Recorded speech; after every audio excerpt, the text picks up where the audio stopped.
Hai semua, di video kali ini aku mau membuat nasi kebuli kambing. Ini dagingnya empuk banget, lembut dan juicy banget. Pokoknya enak dan nagih banget ya guys. Untuk resepnya aku pakai resepnya Chef Salimos, jadi udah pasti premium ya.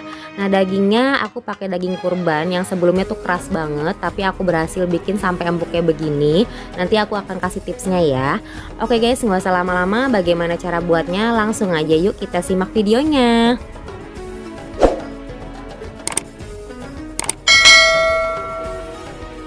Pertama-tama panaskan wajan, lalu masukkan mentega atau minyak samin. Saya pakai minyak samin. Kemudian masukkan minyak secukupnya. Nah, jika mentega atau minyak saminnya sudah meleleh dan minyaknya sudah panas, masukkan bumbu halusnya, yaitu bawang merah, bawang putih, bawang bombay, jahe, jintan dan kapulaga. Untuk jintan dan kapulaganya aku haluskan bersamaan. Ini adalah saran dari mamaku karena beliau juga jago masak, jadi aku ikutin aja. Nah ini dia bumbu halusnya sudah kering dan berubah warna, sudah harum juga. Kemudian kita masukkan bumbu cemplungnya, yaitu daun kari, sereh, cabai rawit besar, kayu manis, dan cengkeh. Kemudian aduk rata dan tumis sampai bumbunya harum. Setelah bumbu cemplungnya sudah harum, ini sudah terasa ya wangi karinya. Kemudian masukkan tomat yang sudah di blender halus. Di blendernya harus benar-benar halus ya guys, supaya nanti tidak meninggalkan ampas. Kemudian aduk rata dan tumis sampai tomatnya berubah warna dan matang ya.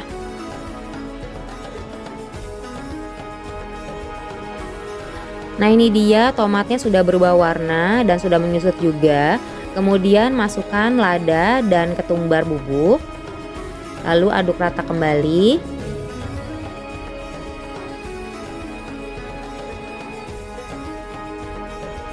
Setelah tercampur rata, kemudian masukkan daging kambing yang sudah dicuci bersih. Sebaiknya pakai kambing yang muda dan kualitas bagus ya, atau kalian bisa ganti dagingnya dengan daging sapi atau daging ayam supaya lebih cepat memasaknya. Kemudian aduk rata dan tumis sampai dagingnya berubah warna ya. Nah setelah daging kambingnya sedikit keabu-abuan ya, kemudian masukkan air.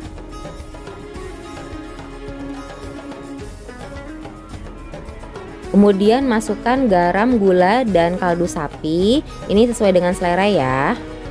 Lalu aduk rata. Kemudian masak sampai mendidih ya.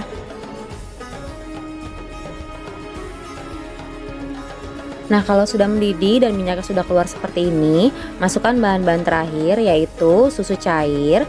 Saya pakai merek Bear Brand. Lalu masukkan santan kental.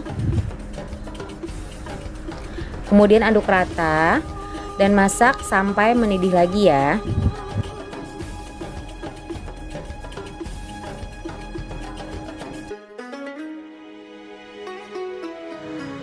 Setelah mendidih dan berbusa seperti ini, berarti susu dan santannya sudah matang ya. Nah ini aku matikan kompornya. Kemudian aku pindahkan ke panci presto supaya dagingnya cepat matang dan cepat empuk. Tapi kalau kalian tidak punya panci presto, bisa diteruskan lagi ya memasaknya sampai dagingnya empuk ya. Nanti setiap setengah jam itu harus dicek ya dagingnya sudah empuk atau belum. Kalau misalnya belum empuk, kalian tambahkan air lagi ya. Sambil menunggu dagingnya di presto, aku kukus beras yang sudah dicuci dan sudah direndam kurang lebih 30 menit. Nah ini aku kukus selama 10 menit kurang lebihnya ya. Setelah 1 jam dagingnya di presto, ternyata dagingnya belum empuk.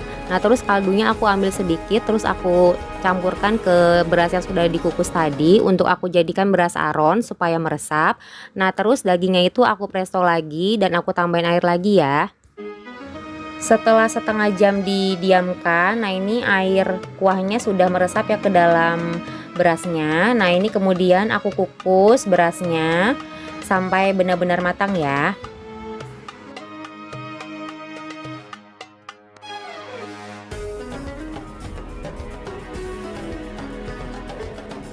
Nah ini dia setelah 1,5 jam aku presto, dagingnya akhirnya matang dan empuk juga.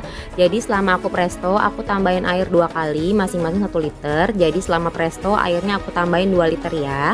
Nah ini Kelihatan ya dagingnya itu gampang terlepas dari tulangnya ya. Selanjutnya angkat dagingnya, kemudian goreng dagingnya. Cukup goreng sebentar saja ya, jadi gorengnya asal aja, nggak usah sampai kering banget karena dagingnya tuh udah empuk ya guys. Nah ini minyaknya juga nggak perlu sampai terendam ya. Nah kalau bagian bawahnya sudah kecoklatan, kemudian dibalik dagingnya, jadi cuman sampai kecoklatan sedikit aja ya, supaya dagingnya tuh tetap basah ya guys. Nah kalau sudah cukup kecoklatan di seluruh sisinya, kemudian angkat dagingnya, kemudian cukup ditiriskan sebentar ya supaya masih basah. Nah sebelum disajikan, nasi kebuli yang sudah matang dan masih panas diberi sedikit minyak samin supaya rasanya lebih enak, dan bisa dikasih kismis juga ya kalau kalian suka, dan juga bubuk kapulaga jika ada ya. Nah ini dia nasi kebulinya akhirnya jadi juga. Jangan lupa disajikan dengan acar, emping, dan juga bawang goreng ya, supaya rasanya lebih enak. Oke guys, aku udah gak sabar nih pengen cepet-cepet nyobain. Oke, sekarang aku mau cobain nasi kebulinya. Aku udah gak sabar banget nih pengen cobain. Bismillahirrahmanirrahim.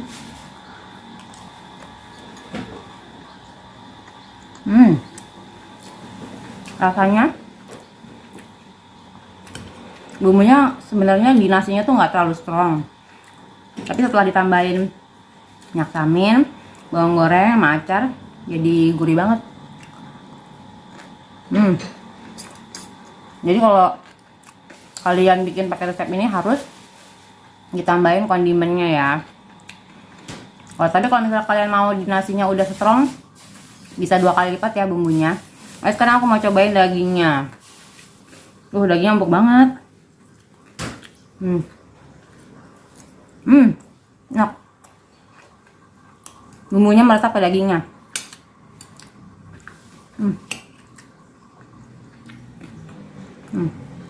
Ini aku bikin kedua kalinya ya, kedua kali baru berhasil. Jadi pada percobaan pertama itu aku udah ikutin takarannya persis banget dengan resep yang ada di buku. Nah setelah aku presto dagingnya kurang lebih 40 menit, airnya tuh udah menyusut banget sampai sisa tinggal 200 ml ya air kaldunya. Nah terus air kaldunya aku keluarin aja dari presto, aku tambahin air panas sedikit, terus aku campur sama beras, terus aku masak di rice cooker. Tapi ternyata berasnya itu nggak mateng guys, jadi aku harus kukus lagi supaya berasnya mateng. Nah daging yang udah aku presto itu aku udah nggak bisa masak lagi guys karena kaldunya udah habis, dan sedangkan si dagingnya itu masih keras guys. Makanya aku bikin lagi dengan cara dan takaran air yang berbeda. Karena aku mau makan pakai empingnya juga. Mantap, sedap banget.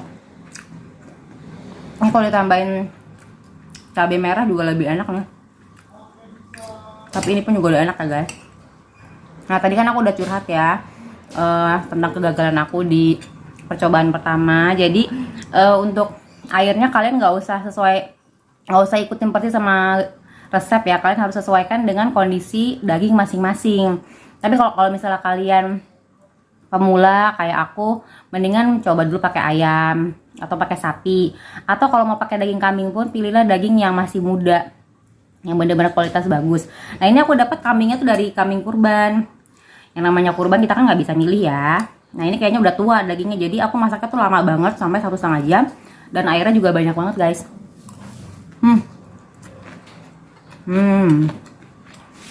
Pokoknya yang mau bikin nasi kebuli harus berani coba ya, walaupun sebenarnya aku juga maju mundur.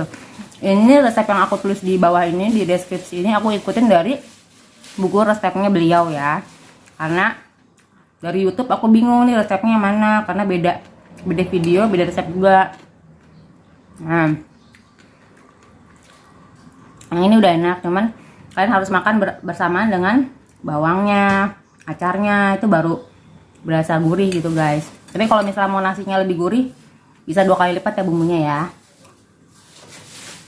Dan guys itu aja pokoknya. Kalau misalnya kalian bikin juga mungkin dengan cara yang berbeda, kalian komen di bawah ya. Selamat mencoba ya, semoga video bermanfaat. Thanks for watching, bye bye.